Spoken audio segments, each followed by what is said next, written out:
चलिए जानते हैं आज की मुख्य हेडलाइंस। सरकार ने किया ऐलान, 18 दिसंबर से 10 जनवरी तक रहेगा संपूर्ण लॉकडाउन। कोरोना वायरस वैक्सीन लगवाने के लिए चाहिए आधार कार्ड समेत 12 तरह के कागजात, सरकार ने जारी की गाइडलाइन। सावधान, देश में आज से ट्रैफिक के इस नियम को लेकर होगी सख्ती, कटेगा मोटा चालान। बैंक ग्राहकों के लिए बड़ी खबर, बदलेगा चेक से पेमेंट करने का तरीका, 1 जनवरी से लागू होंगे नए नियम। देश में एक्सप्रेस वे पर रफ्तार पर लगी रोक, अब इतनी रखनी होगी गति सीमा। देश के इन शहरों में नहीं मनेगा नए साल का सार्वजनिक जश्न, देखिए लिस्ट। न्यू ईयर गिफ्ट, आम यात्रियों के लिए शुरू हुई लोकल ट्रेन की सर्विस। जी हां दोस्तों, और भी बहुत बड़ी काम की खबरें निकल कर आ रही है, इसलिए वीडियो को लास्ट तक जरूर देखना।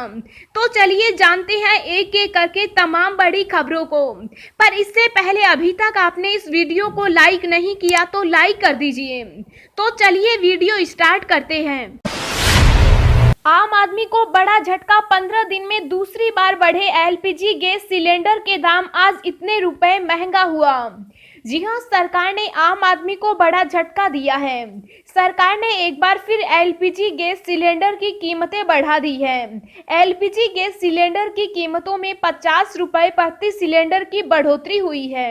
इस बढ़ोतरी के बाद अब बिना सब्सिडी वाले 14.2 किलोग्राम एलपीजी गैस सिलेंडर की कीमत बढ़कर 694 रुपए हो गई।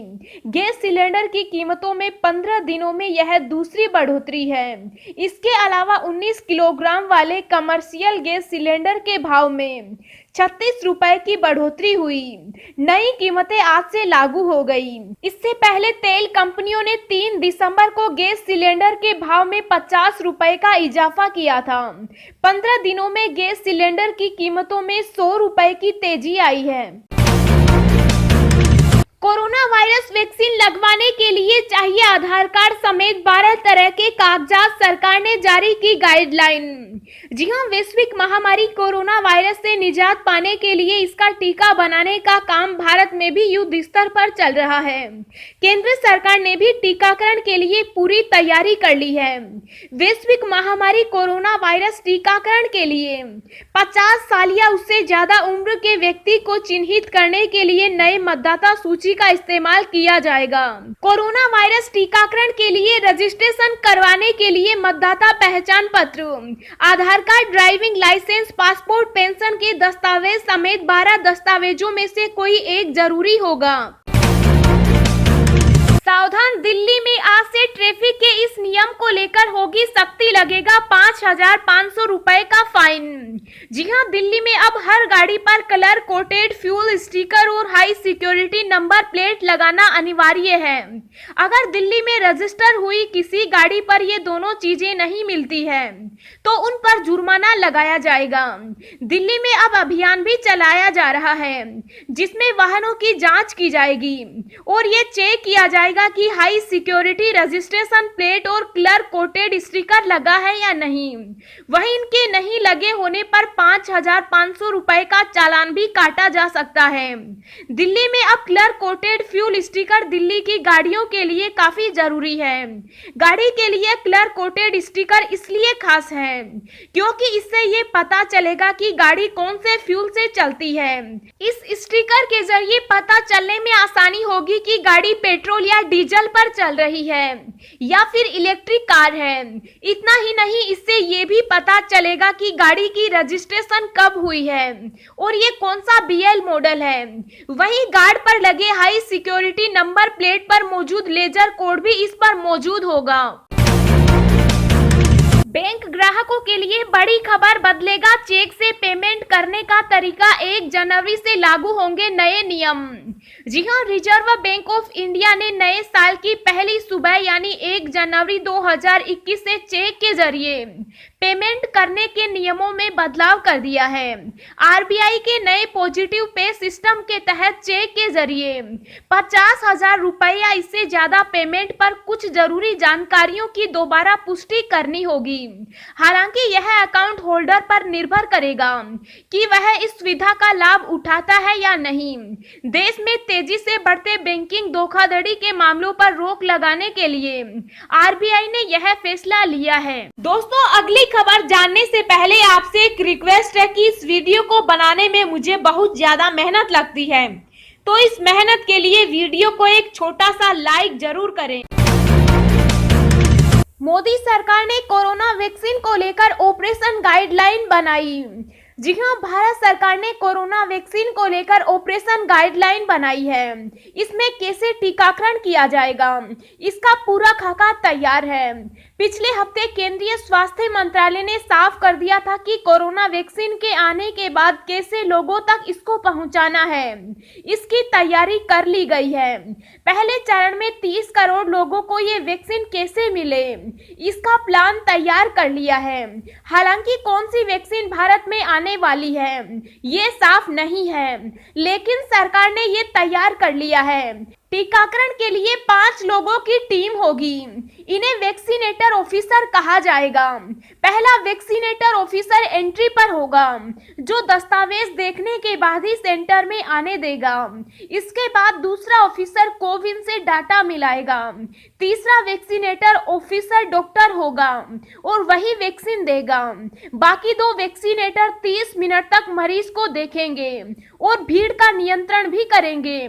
टीका लगाने का समय सुबह 9 बजे से शाम 5 बजे तक होगा। एक दिन में करीब 1 सेशन होगा और इसमें करीब 100 से 200 लोगों को वैक्सीन दी जाएगी।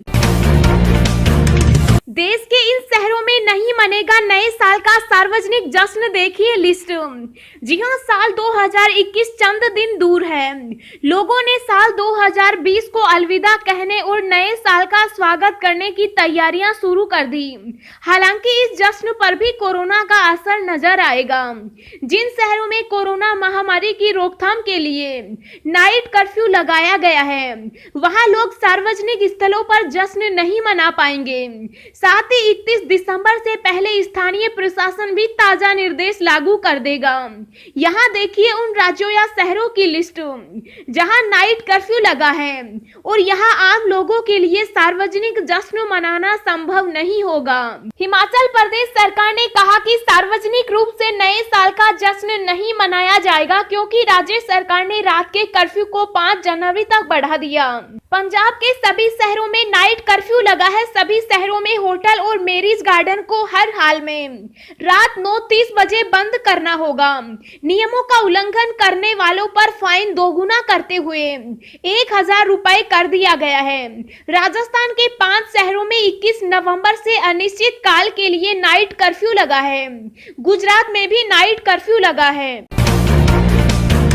दुनिया भर में अब तक 7 करोड़ 31 लाख हुए कोरोना संक्रमित। 24 घंटे में 5,19,000 नए केस, 8,000 से ज्यादा की मौत। जी हां, वैक्सीन की खबरों के बीच दुनिया भर में अभी कोरोना का कहर जारी है। दुनिया के हर कोने से नए कोरोना मरीज सामने आ रहे हैं। दुनिया भर में कोरोना संक्रमितों का आंकड़ा 7 करोड़ 31 लाख के पार पहुंच गया। कोरोना वायरस की चपेट में आकर 16,27,000 से ज्यादा लोगों की मौत हो चुकी। हालांकि 5 करोड़ 12 लाख लोग इस खतरनाक बीमारी से ठीक भी हो चुके। कुल 7 करोड़ में से 2 करोड़ लोग अभी भी संक्रमित हैं, उनका इलाज चल रहा है। दुनिया में पिछले 24 घंटे में 5,19,000 नए मामले सामने आए और 8,359 संक्रमितों की जान चली गई। भारत में पिछले 24 घंटे में 22,065 नए कोविड-19 संक्रमण के मामले दर्ज हुए। वहीं एक दिन में 354 मौतें हुई। इस तरह से भारत में कुल 99 लाख से अधिक लोग अब तक संक्रमित हो चुके। इसके अलावा मृतकों का आंकड़ा 1,44,000 हो गया। देश में कुल सक्रिय मामले 3,42,000 हैं। पिछले 24 घंटों में 34,777 नए डिस्चार्ज के साथ अब तक 94,25,000 लोग इस महामारी से उबर चुके हैं। मुंबई मुंबई वालों को मिलेगा न्यू ईयर गिफ्ट, आम यात्रियों के लिए शुरू हो सकती है लोकल ट्रेन की सर्विस। जी हां, मुंबई की लोकल ट्रेनों को शहर की लाइफलाइन कहा जाता है, लेकिन कोरोना संकट के चलते यही लाइफलाइन पिछले 9 महीनों से बंद पड़ी है। लेकिन 2021 का साल मुंबई वालों के लिए खुशखबरी लेकर आ सकता है। सूत्रों के मुताबिक मुंबई में आम यात्रियों के लिए लोकल सेवा जनवरी से शुरू हो सकती है। राज्य सरकार ने कहा कि आम यात्रियों को राहत देने के लिए सरकार विचार कर रही है। अब सब कुछ ठीक रहा तो अगले महीने तक लोकल ट्रेन आम यात्रियों के लिए शुरू की जा सकती है। सरकार ने किया ऐलान, 18 दिसंबर से 10 जनवरी तक रहेगा संपूर्ण लॉकडाउन। जी हां, पूरे विश्व में ग्लोबल संकट कोविड-19 का कहर जारी है। पूरे विश्व में अब तक कोविड-19 की चपेट में 7.27 करोड़ से ज्यादा लोग आ चुके। वहीं पूरे विश्व से अब तक 16.20 लाख लोगों की जान जा चुकी। यूरोपीय मुल्कों में इन दिनों पूरे विश्व की दूसरी लहर जारी है। ऐसे में जर्मनी भी दूसरी लहर से गुजर रहा है। इस बार मार्च अप्रैल के मुकाबले स्थिति कहीं अधिक भयावह है। जर्मनी के कई शहरों में अस्पतालों की आईसीयू क्षमता 90 से 95% से ज्यादा भर चुकी है। ऐसे में जर्मनी सरकार अपने देश में अब तक सबसे सख्त लॉकडाउन लागू करने वाली है। सरकार ने देश में सख्त लॉकडाउन लागू होने से सिर्फ 2 दिन पहले सभी निवासियों से अनुरोध किया है कि वे लॉकडाउन से पहले सभी आवश्यक चीजों की खरीदारी कर लें। यमुना एक्सप्रेस वे पर रफ्तार लगी रोक, अब इतनी रखनी होगी गति सीमा। जी हां, सर्दी में बढ़ते कोहरे और धुंध के कारण आए दिन एक्सीडेंट होते रहते हैं, जिसकी वजह से अब यमुना एक्सप्रेस वे पर गति लिमिट को कम कर दिया गया। यमुना एक्सप्रेस वे पर रात 12 बजे से वाहनों की रफ्तार कम करने का आदेश लागू हो गया। अब 15 फरवरी तक इस एक्सप्रेस वे पर वाहनों की अधिकतम रफ्तार 75 किलोमीटर प्रति घंटा रहेगी। भारी वाहन भी 80 के बजाय अब 60 किलोमीटर प्रति घंटे की रफ्तार से ही चलेंगे। गति सीमा का उल्लंघन करने पर वाहनों के चालान काटे जाएंगे। टोल प्लाजा पर वाहन चालकों की सुस्ती दूर करने के लिए टोल प्रबंधन की तरफ से चाय का इंतजाम किया जाएगा। महाराष्ट्र पुणे में 1400 निजी स्कूलों ने बंद की ऑनलाइन क्लास, फीस नहीं दे पा रहे अभिभावक। जी हां, पुणे में स्कूल फीस न मिलने की वजह से कई स्कूलों ने ऑनलाइन क्लास बंद कर दी है। स्कूलों के इस संगठन का कहना है कि कोरोना संक्रमण के कारण पैदा हुए वित्तीय दिक्कतों की वजह से कई बच्चों के माता पिता स्कूल फीस का भुगतान नहीं कर पा रहे। Federation of school association in Maharashtra ने कहा है कि फीस भुगतान न करने की वजह से वित्तीय संकट पैदा हो गया है। अभी सरकारी कर्मचारियों को खुशखबरी, सैलरी पर आई ये बड़ी खबर। जी हां, कोरोना वायरस महामारी ने पूरी दुनिया की अर्थव्यवस्था को तबाह कर दिया। इस जानलेवा महामारी की वजह से पूरी दुनिया में आर्थिक मंदी का दौर चल रहा है। इसके कारण सरकारी खजाने को भी काफी नुकसान हुआ। इसकी वजह से केंद्रीय कर्मचारियों की सैलरी में बढ़ोतरी नहीं हुई। केंद्र सरकार ने कर्मचारियों के महंगाई भत्ता में कटौती की। वर्तमान समय में कर्मचारियों को 21% की जगह 17% के हिसाब से भुगतान हो रहा है। कोरोना संकट की वजह से सरकार ने डीए में कटौती की है। डीए में यह कटौती जून 2021 तक लागू रहेगी। इसके बाद सरकार डीए में कर्मचारियों को राहत देने का फैसला ले सकती है और कर्मचारियों की सैलरी में भी बढ़ोतरी की जा सकती है। इसके अलावा पेंशन भोगियों के पेंशन भी बढ़ जाएंगे।